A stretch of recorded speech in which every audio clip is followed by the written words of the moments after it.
This is Optimal Health Daily, episode 1818. Become Happy in the Face of Physical Misery by Babauta of ZenHabits.net. And I'm your host and narrator, Dr. Neil Malik. Hello, happy middle of the week Wednesday, and welcome back to Optimal Health Daily, where I simply read to you from the best health and fitness blogs for free. Now, today is Wednesday, and like I do every Wednesday, since it's the middle of the week and we might need that little motivation to get through the rest of the week, I'd like to provide you with that little inspirational quote. So here we go. Quote, "Changing your mind doesn't make you a flip-flopper or a hypocrite. It means you are open to learning." Adam Grant. All right, and with that, now that we're in the right frame of mind, let's get right to today's post and start optimizing your life. Become Happy in the Face of Physical Misery by Babauta of ZenHabits.net. Last week, I came down with a bad case of poison oak rash. Now, that might not sound that bad, but this rash covered all over my body, including places best left undiscussed, and also my face, eyes, and mouth. It's not pretty, and while I won't go into details, it's pretty disgusting and miserable. I have to admit, it's frustrating. I live a pretty healthy life, eating lots of vegetables and whole foods, very little sugar and refined carbs or processed foods, and get plenty of exercise, meditation, and more. My health is usually under my control, but for almost a week now, it hasn't been. This weekend, as I examined my body that is giving me so much physical discomfort and stress, I thought about what was making me unhappy. And if this were the case for the rest of my life, would I just be unhappy all the time? I considered people who have physical ailments all the time. There are plenty of people whose bodies are out of their control, who cannot physically feel good most of the time, who have illnesses and miseries every day. I'm very lucky compared to them. So here's the process I've been going through to help me be happier, with a note that I constantly fail at this process and have to try it again. I'm not perfect at it, but being perfect at it isn't the point. Learning as I go through it is the point. 1. Let go. What am I holding on to? Two things mainly. The idea of myself as healthy and comfortable, and the expectation that life should be without physical discomfort.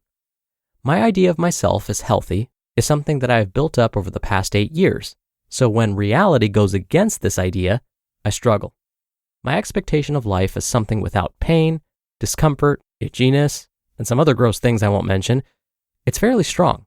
It's hard to let go of these things. Why let go of them?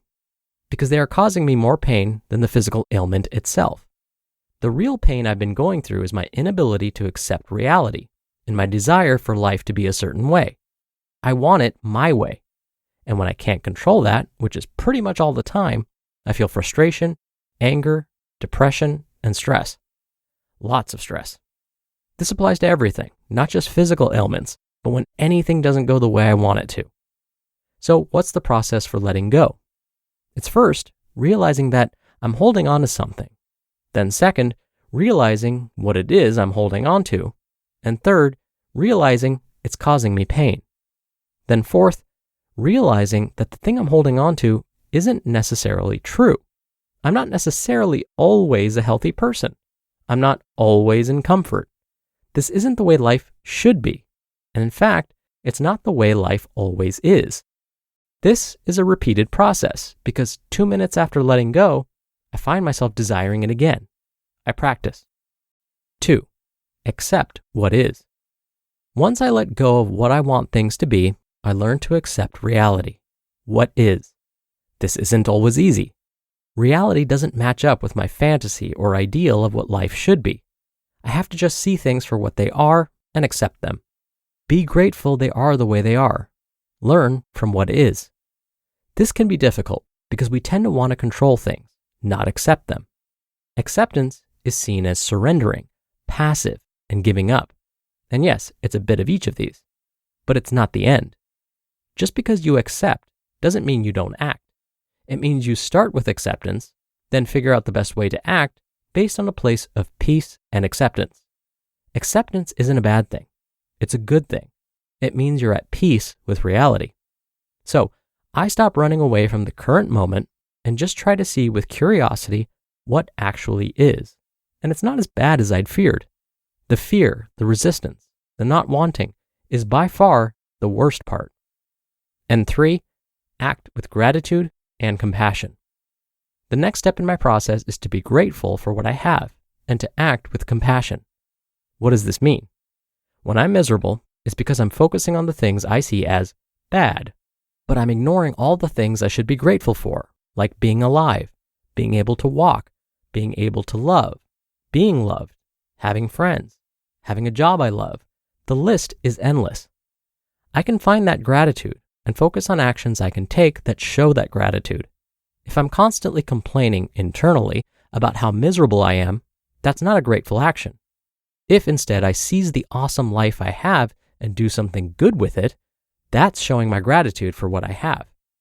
Acting in compassion is what I try to do when I have accepted the moment. Just because you let go and then accept doesn't mean you don't act. It means you start from a place of acceptance of what actually is and then decide how to act from there. Compassion is my guide for how to act from that place. How do I act in compassion when my body is full of discomfort? Well, I can be compassionate with my body and take care of it. I can be compassionate with myself and give myself rest if I need it. Or I can be compassionate with others and stop focusing on myself so much. I can find ways to alleviate the suffering of people around me, or find ways to take what I'm learning and share it with all of you and hope that it helps someone.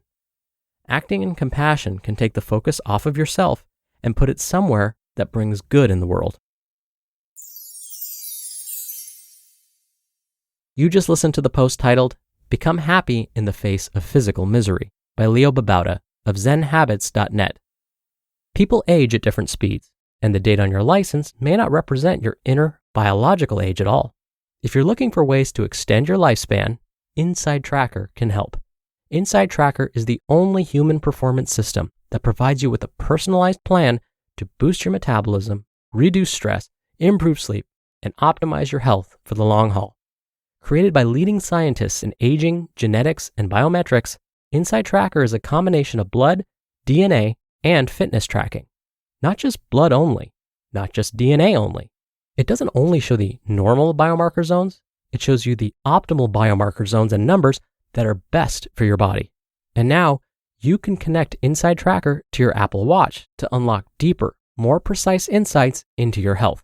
With real-time exercise, resting heart rate, and sleep data synced with your Inside Tracker plan, you can truly wear your health on your sleeve. For a limited time, you can get 20% off the entire Inside Tracker store. Just go to insidetracker.com/OHD. insidetracker.com/OHD. Dr. Neil here for my commentary. It was so odd. When I first read this post, I thought to myself, wow, it's like Leo is reading my mind. This was especially true when he wrote about how he holds on to two main ideas about himself, that he's generally healthy and comfortable, and the expectation that life should be without physical discomfort. This is how I often feel about myself. I mean, I host a daily podcast on the importance of health and wellness, for goodness sakes. Shouldn't I basically be in good health and be free of physical discomfort at least like 99% of the time? In fact, I'm going to share something with you. I realized the other day that I was starting to feel anxious about COVID and about how new cases were starting to climb again. I thought about how if I were to get sick with COVID, that it would somehow be my fault, that I would be a failure in your eyes. Here, I'm supposed to be a so-called health expert, and yet if I were to get sick, it would seem like I really don't know what I'm talking about. But the reality is, I'm human. I'm not a superhero, no matter how hard I wish I was. And like all humans, despite our best efforts, we get sick. It happens. But I had trouble letting these feelings go. As Leo said in today's article, I stopped having compassion for myself. I was so caught up in this fear, I forgot about expressing gratitude. Now, eventually I did climb out of this funk, basically through the same methods that Leo described in today's article. If I had read this article a month ago, I may have come out of this funk even sooner. All right, thank you so much for being here. Thank you for listening every day. Thank you for sharing this show with someone. I hope you're having a great week so far, and I'll see you back here tomorrow where your optimal life awaits.